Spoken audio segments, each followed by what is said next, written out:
విజయవాడలో వరద ప్రభావిత ప్రాంతాల్లో మునిగిన వాహనాలను మెకానిక్లు ఉచితంగా రిపేర్ చేస్తున్నారు అని టీడీపీ ట్వీట్ చేసింది. సీఎం చంద్రబాబు ఆదేశాలతో మెకానిక్లు ముందుకొస్తున్నారని పేర్కొంది. మరోవైపు ఎన్టీఆర్ జిల్లా సబ్ కలెక్టర్ కార్యాలయంలో మునిగిన వాహనాలు బీమా క్లెయిమ్స్ కోసం ప్రత్యేక సెల్ ఏర్పాటు చేశారు. ఎంఆర్ఓ ధృవీకరణతో వాహనదారులు బీమా క్లెయిమ్ చేసుకుంటున్నారు.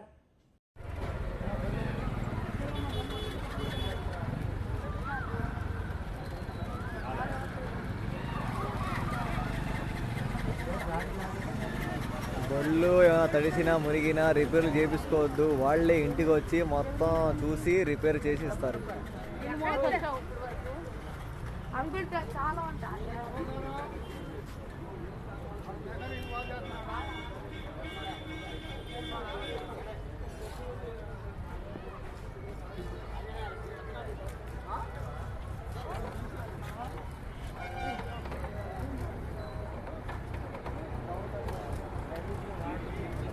పిఠాపురం నియోజకవర్గం గొల్లప్రోలు సమీపంలోని జగనన్న కాలనీ ముంపు ప్రాంతాల్లో డిప్యూటీ సీఎం పవన్ కళ్యాణ్ పర్యటించారు.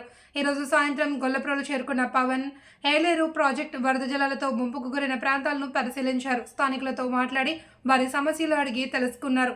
కాలనీలో ఎలాంటి అసౌకర్యాలు లేవని స్థానికులు చెప్పగా వాటిని పరిష్కరిస్తామని హామీ ఇచ్చారు.